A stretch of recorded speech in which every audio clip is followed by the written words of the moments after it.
நம்ம பிரகலியா சேனலில் நாம் இப்போ பார்க்கக்கூடியது ஓணம் பண்டிகைக்கான ஸ்பெஷல் காணொலி தான் இது.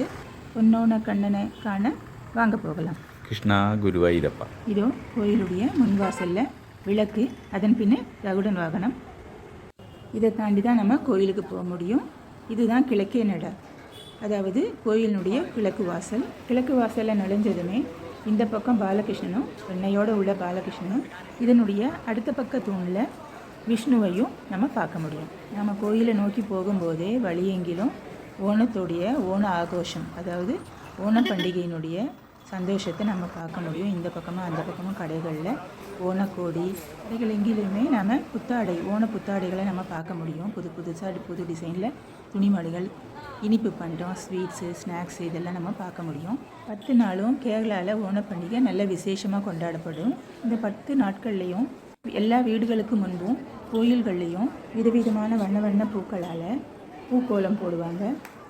சின்ன அளவுலேயும் மிகப்பெரிய பிரம்மாண்டமான அளவுலேயும் நம்ம பார்க்க முடியும். கோயிலை சுற்றியுள்ள கடைகளில் கிருஷ்ணனோட படம், நெற்றி பட்டம், ஸ்வீட்ஸு, ஸ்நாக்ஸு, ட்ரெஸ்ஸு, துணிமணி வகைகள், எதை வாங்குறது எதை விடுறது அப்படின்னே நமக்கே குழப்பம் வந்துடும். அந்த அளவுக்கு ஏகப்பட்ட விஷயங்களை நம்ம பார்க்க முடியும் கோயில் முன்னாடி. கோயிலை சுற்றி இந்த பக்கமும் அந்த பக்கமும் உள்ள கடைகள் எல்லாம் வேடிக்கை பார்த்துட்டு எப்படியோ கோயிலுக்குள்ளே நம்ம வந்தாச்சு. இப்போது நம்ம பார்க்கக்கூடியது கோயிலோட மெயின் என்ட்ரன்ஸ்.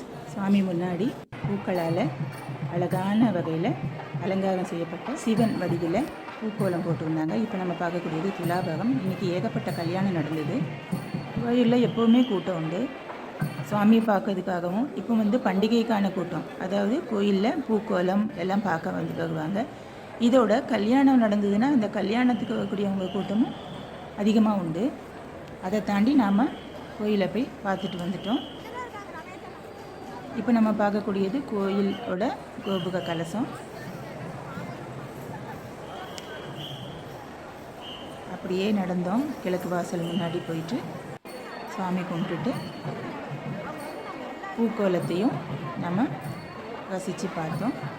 இந்த கோலம் பார்க்கறதுக்காகவே தினமும் மக்கள் கூடுவாங்க. 10 நாளும் ஓணத்திற்கு முன்தினம் 9 நாள் ப்ளஸ் ஓணத்தன்னைக்கு 10 நாளும் இது போல் விதவிதமான வண்ணங்களில் பூக்களால் அழகான வடிவத்தில் கோலம் போடுவாங்க. அதற்கு முன்பு இது போல் விளக்கேற்றி வைப்பாங்க. மக்கள் எல்லாரும் கூட்டமாக அந்த புது பூக்கோலத்தை பார்த்துட்டு போவாங்க. தினமும் வித்தியாசமான வகையில் இருக்கும் கோலம். இன்றைக்கி நாம் பார்த்தது சிவன். இது அத்தனையுமே பூக்களால் செய்யப்பட்டது, பூக்களால் அலங்காரம் செய்யப்பட்டது. ஆஹா, என்ன சொல்கிறது, இதை பார்க்க காண கண்கோடி வேண்டும் இல்லையா?